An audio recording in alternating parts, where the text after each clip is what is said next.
इस्लामाबाद की कचहरी के बाहर खुदकश धमाके ने पूरे मुल्क को हिला कर रख दिया। 12 शहरी शहीद, दर्जन से जायद जख्मी। वो जगह जहां इंसाफ का प्रचार किया जाता है वही मैदान कारदार बन गया। 4 घंटे कबल अफगानिस्तान के कुछ मशकूक अकाउंट से मुबहिम पैगाम आता है, कमिंग सून इस्लामाबाद। ये महज इत्तेफाक नहीं लगता, ये निशानियां हैं और ये इशारे हकीकत में सरहद पार से आने वाली साजिशों की तरफ इशारा कर रहे हैं।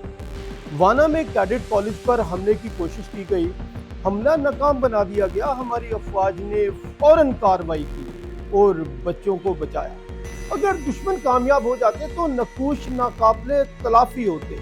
ये सफेद दिफा की कुर्बानी है और ये हरकत इस बात की दलील भी है कि दुश्मन नई हकमत अमली भी अपना सकता है।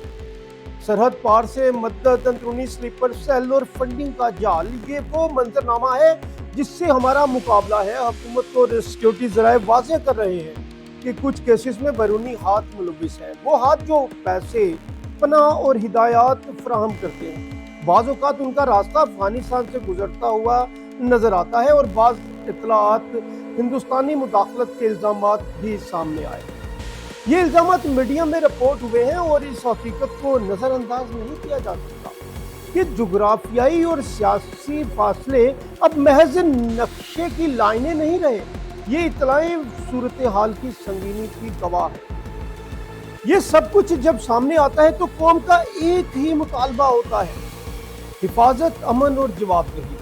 और इसी ज़रूरत ने हमारा रुख अपनी अफवाज की तरफ मोड़ दिया। फील्ड मार्शल सैयद आसिम अली, जिन्हें कौम ने अपने अज़्म और क़ियादत के बाइस एजाज़ से नवाजा, उनकी कमान में हमारी अफवाज ने खतरात का बरवक्त मुकाबला किया। मुतअद्दिद ऑपरेशन में दहशतगर्द तंजीमों के नेटवर्क को कुचला गया और बहुत सी कार्रवाइयाँ वक्त पर अंजाम पाई, जिसके नतीजे में बड़े बड़े नुकसानात टल गए।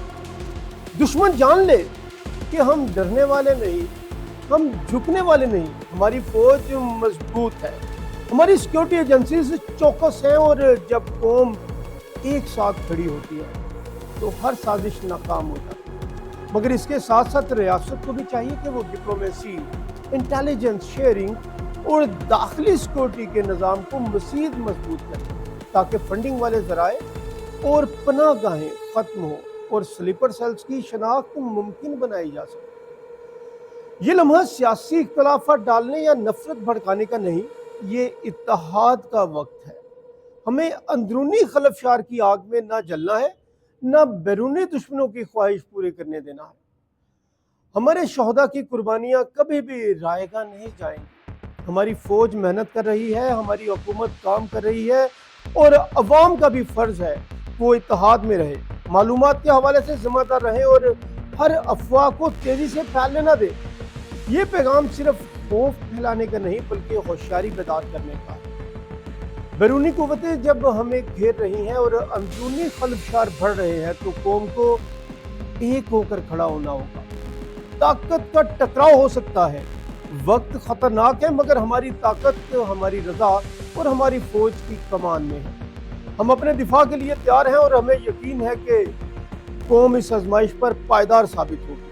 व्यूअर्स, अपने दोस्तों का, अपनी फैमिली का बहुत ख्याल